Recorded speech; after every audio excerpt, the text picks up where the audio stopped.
मान लीजिए आप फ्लाइट बोर्ड करने वाले हो, आप बोर्डिंग पास चेक करते हो, सीट बेल्ट लगाते हो और ये अज्यूम करते हो कि आपकी जर्नी सेफ और सिक्योर हो, क्योंकि आप ट्रस्ट करते हो पायलट पे और पायलट ट्रस्ट करता है हमारे इंडिया के एविएशन सिस्टम पे। पर अगर मैं कहूँ कि डीजीसीए यानी directorate general of civil aviation, जो कि एक रेगुलेटरी बॉडी है जो ये डिसाइड करती है कि कौन सा प्लेन उड़ सकता है, कौन सा पायलट कॉकपिट में बैठ सकता है, और ये इंश्योर करती है कि सारे एयरलाइंस सेफ्टी और सिक्योरिटी के प्रोटोकॉल्स फॉलो कर रहे हैं या नहीं।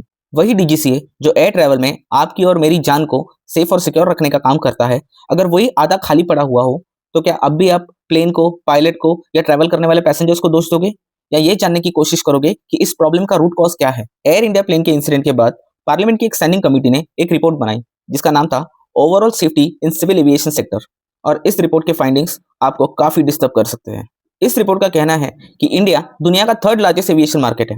सिर्फ एक साल में 239.4 मिलियन पैसेंजर्स यानी कि लगभग 24 करोड़ लोग एयर ट्रैवल करते हैं, पर जो डीजीसीए इन सबको सेफ रखने की रिस्पॉन्सिबिलिटी लेता है वो आधा खाली पड़ा हुआ है।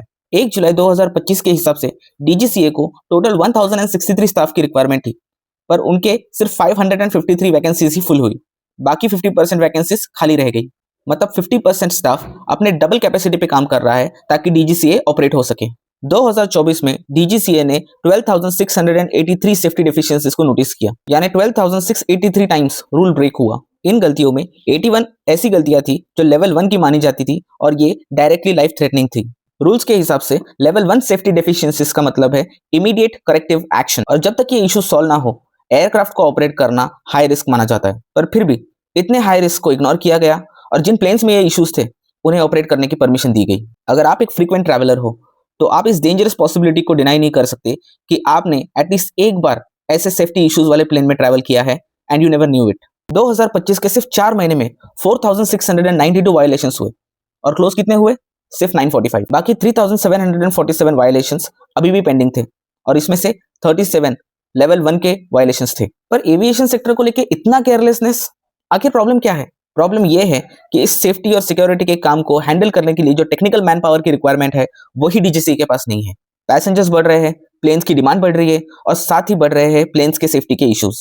It's been 80 years and DGCA is still not a fully independent and autonomous institution. Despite the rising air travel of Indian passengers, आज भी DGCA को बड़े और क्रिटिकल डिसीजंस लेने के लिए मिनिस्ट्री ऑफ सिविल एविएशन पे डिपेंड रहना पड़ रहा है।